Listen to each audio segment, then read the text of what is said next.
Welcome back to CBB2. Yes, I got it right this time. And we're going to be looking at a lot of things today.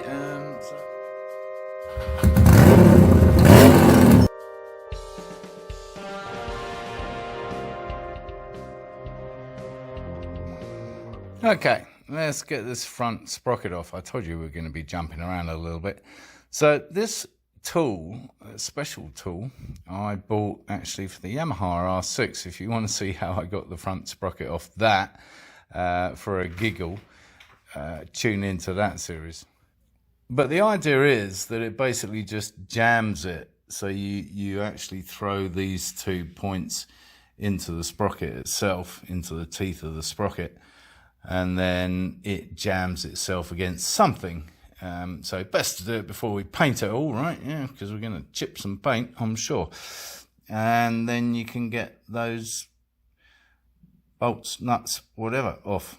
On the R6, there's one just big bolt. On this one, there's 3 smaller ones. So we'll see how that goes.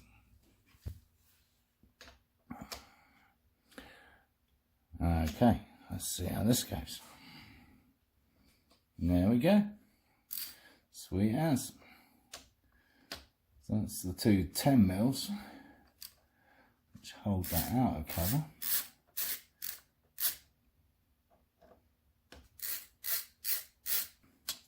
Okay, that comes off. Okay. Protective sleeve, I guess. And that just leaves us with what we had on the R6, which is that main center sprocket bolt. So let's see if we can take that off in the same fashion. So that's a 14mm. Perfect guess, by the way. This is back in position, this doofer. This is going to be a little bit more tricky. Yeah, apparently. Let's try again. Because this is done to something like, well, on the R6 it was like £60 on a torque wrench. So this is going to be a little bit more tricky than those 10mm boys. That's done it. As always, it's just that initial snap. That's the problem.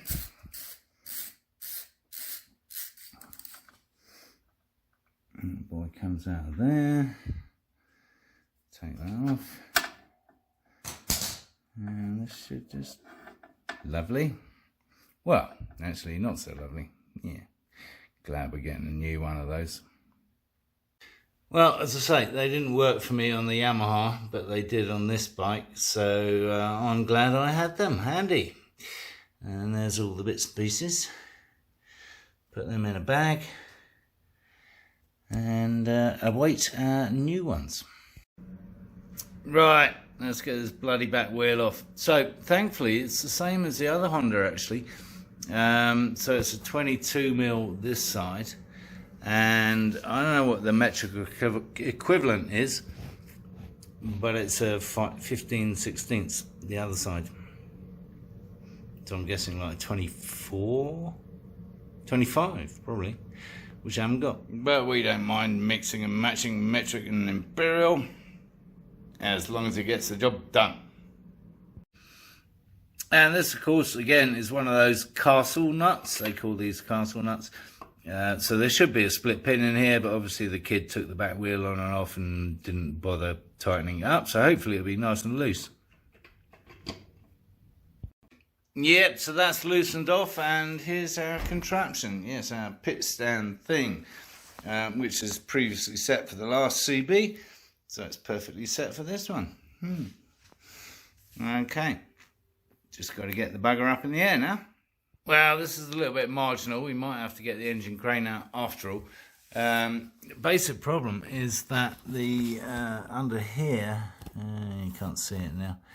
Anyway, those bloody centre stand mounts, those things, get in the way. So you have to get the jack up, or this particular jack up, just enough to slide it in above them and then that's as far as you can get it. Yeah, I don't know. See, it's right up against the tyre. Well, we'll lift it, see what happens. What's the worst that could happen? Where shall I start?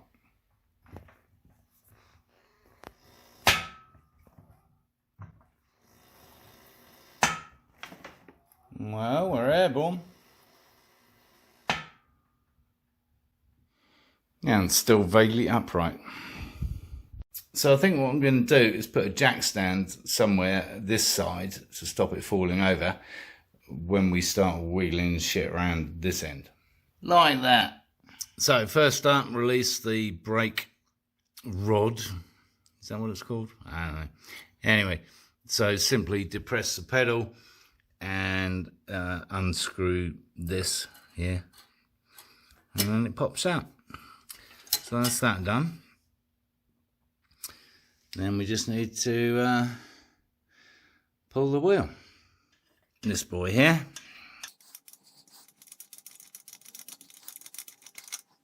Bingo. I'm filming this so that I remember where all the bloody spaces are, as usual. So yeah, now we just need to pull this boy out, and the wheel will drop off. And copious stuff with it, including that big spacer this side and that little spacer in there, and probably some other stuff. And that'll lead a little bit of encouragement with our friend Thor. Yes, Thor the rubber hammer. So little gentle tap to start with, and we'll see how that goes. There you go, started moving, lovely. Got out the other side.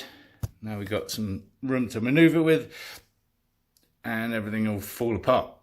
Talking of which, at this point it's best to get some kind of hand, probably not this one, probably on this side, on the wheel itself to take the weight when it starts to drop, and everything goes pear-shaped.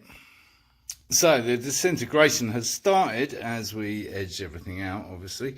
So we've got a big long thing out here now, and yeah, I'm going to hang on to the wheel. Can't do this on the camera while I pull the rest. Then we're going to slot the axle back in place and slip this underneath. So that's that fully out. There's the wheel that I was holding at the time I pulled it out, and that'll just now... Oh, well, it would come out if I had undone that. Yeah, that there. Done. Okay, so that's that nut off, and pull it out the way, and the back wheel is free. Cool. So I'm just going to put that out of the way.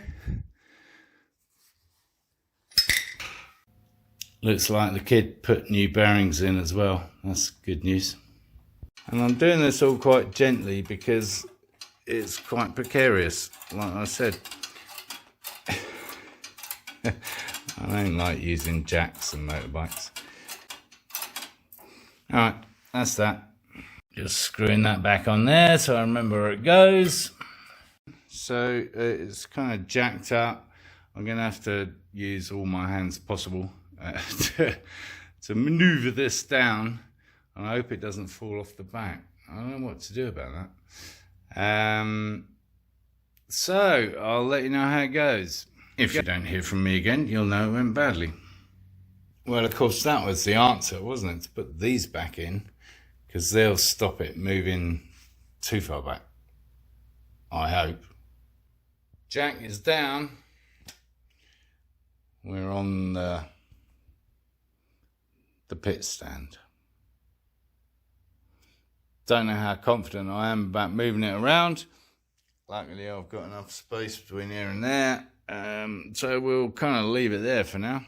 And talking of leaving it like that, I think we'll leave it there. So if you enjoyed the video, give it a thumbs up, subscribe down here somewhere, and encourage others to watch my lunacy.